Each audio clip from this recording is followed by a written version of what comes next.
लेबू का ई कौन मुर्गा हो सुतलवा जगावा है के मुर्गा बेहोश भागा के मैं पानी डालत मछली है मछली एकनी के चमक ना जाए चाहिए यही से मछलियन में पानी छिड़का कहां से आवेला चमकावा है तो हाथ चमक चेहरा कहां से आइल हम तो अपन घर से निकाल ई बानी खूबसूरती के राज का बाटे खूबसूरत गोबर लगावेनी एकर माई भी आइल बे चिकन चिकन ऐसे चमकतली से ले ले ए चाचा हेले आओ देखो अरे 10 रुपए कम रेट लगा कम में बचल बिल ले ला कितनी अच्छी हो जी तो कितना लेबू बोला बड़ी हमारी बार रे रारी तनी देखे दो हमके ताके दो बाजार में के झगड़ा मत एक छियात्र पूरा साड़ी किने जानी ना पूरा देखे नहीं ताके नहीं ले ला देख के हम मुझे पहने को देखे एमे कौन खराब एकदम जिंदा मछली में पानी बना के खा के टेस्ट करके ना बताई भाई कि कैसे आगोता पहले खाओ एकर बाद विश्वास करे के बाटे हमारा ऊ काम नहीं है ले ला मछली पियासी ताजा ताजा जिंदा मछली ले ला चाचा आवा ए चाची ले ला जिंदा मछली अरे मछलिया हमार हाय हो मैया अरे छिनारी अरे पगाली पूरा मछली लेके भाग गई बड़ा छिनार भी कह देखी ना ताकि ना खाई ना टेस्ट कर तब एकर बाद लेही ना ये तो पूरा मछली हमर लेके भाग गई ये छिनारी के का बाटे विपत्ति आई रे बढ़ले फुसले ले से लेके गायब हो गई जइहा कहां जिया छिनारो अरे पगाली छिहत्तरो का समझले बाबू चढ़ली जवानी बाड़े नसनिया देवर हो देव हा कहाँ ले हो भौजी अपन गाँव तोहरे ना गाँव हो पूरा हमारे मछली हमारा तो जाना था कि पोखरा में मछली माराइल हले के फरार बालू कबो मछली मुर्गा किन किन्ने ना है कि घर पुछवरे लाग रही मेला ना मेला में सलिए होई माने हम गाँवे कहो के जानते नहीं कि मेला लागल बा सिपच ना पते लगल रे हलो झरिया ललगरिया हम वही ललगरी कहो कैसे मिलल किलो 4 रुपया मैंने भूलवा बताड़ू उठा के 10 कटी कहाँ है मेहरारू हगा दे मेजे रे रारी अब कहा कि खून हगी हक दही तो किलो बिलो तो ना छुआ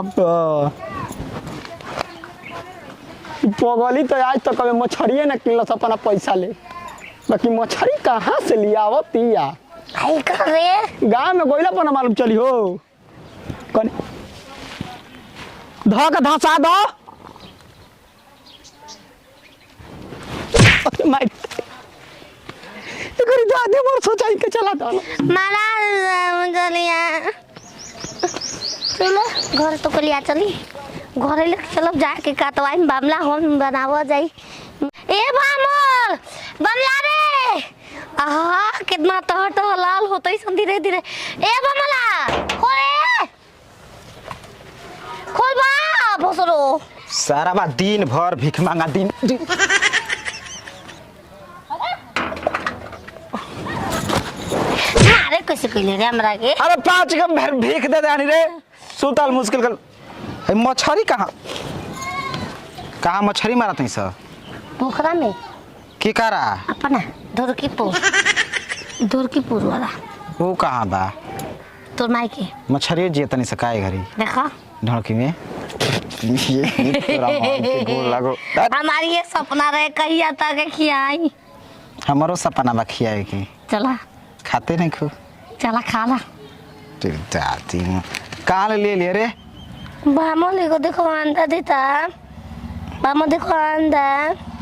अंडा दी रे मुर्गी या अभी अंडा ना देला बड़ा बढ़िया लेके आ गई भाई धोरीपुर में पानी पी हो जो बनपुर में नसता कट जाई रसता कलमन राजा ससता ना बेचल जी मछरिया ना बेचल जाई अब मारो दंदन चलो लंदन ओ सी बबुआ तोरी की जगह फरवा गई हमार हिया बेचा चाहे पर मार के भीतर दे पकड़ना ए का बात बा हो मंडी में लगाइले वाली मछली के बाजार हम जानते हो कि रोज मछली बची ना तुम घर अच्छा अब ना याद आइल ओ जे ह मंडी का हम अपन घर में बेची हम घर पे चुंगा देलू अरे रानी अब तर भाता रे 200 रुपए महीना दिन जमीनिया के एक दिन का चाय भोसरो 500 रुपए ले 200 रुपए फायदा ना दूसरा के जमीन है पैसा तू लेबी घर के पीछे बा हमार का या आवाज आवेला जब पूछती है कैसे देबू देखे में पूरा बोरा उठा के भाग चल बिया बताओ कैसे किलो दे तड़ू 140 रुपए किलो जिंदा 120 के मैं दुनिया बेचता था 40 के चल जबरदस्ती कौन हक लेला हम कौन हक लेला तू ला इधर दे दे मछर दे बियावाई मछरिया के तू देखत रह मछर अरे बिया ई तू त बिया ते न बथरी बिया जाई काना बेरे भोसर तू ले यहाँ रारी दुगो चार गो लड़का बरस संगारवा 2 महीना के अबे हालाही कुल चेकअप बैला पेट से अबे भी चेक बिया के खिला के पूछ सॉरी एक के बेर 9 महीना के हो जाला एक के बेर जा त हमर के फोड़ मंगिया तारो फोड़ के भन तोर माई के मांगे टिक देती है रानी तू राणा बड़ा हम मछरिया कुल छीना जाइए जे दबंगई देखैबा चल थन थना प भाग रे माई कहां बाबू आवा तारा के माई के कहां गई जरा कहां गई हम ही जानता नहीं कहाँ गइल उड़ गइल सब दोपहरिया में सुतता दोपहरिया मनावता आ तू बाड़ू किरवक्का मारत तड़ू मन तो हमरो चल मनाओगा वही तरह चोखा मिसाई उन्हीं सिवाने में चोखा मिसा हटा बढ़िया बजा के खा कौन अरे ये रे चोर के आज बनाई ना कैसे किन लहा एरा मछरिए लौकत है सा पैसा ना खरीद के लिए जी तो झगड़ा भइला ना तो अरे हमारे ये रंग के झगड़ा तो ऐसन रोज होला तो अनि से अलगा बानी चोखा बना के नहीं खाई एकरा में लकड़ी चोखा। डाल के भूजूंगी जी हट चोखा बना खातिर ले अरे छोट मछली के चोखा बनावल जाला हट हम चोखा एकरा खाई मैं दांत झरल जाता है चोखा खाइया मछली तो के के तरसा के खाई बोरा रो देख लिया अबे आई रहला 5 किलो मछली का भइला है खैनी जा एगो आइल रहलिया फुलझड़ी लेके गइल तरसता राजवा साहब लोग फूल डाल तूरी पिचोरी का करा ड्रामा वही तरह कहियो ले लेबू मारा हट क्या रही याद रही खोले केवड़िया काहे बंद कर दे अबे जामी के तो आनी के माई के चोखावा मिसो भूकंप फिर ढुक जाई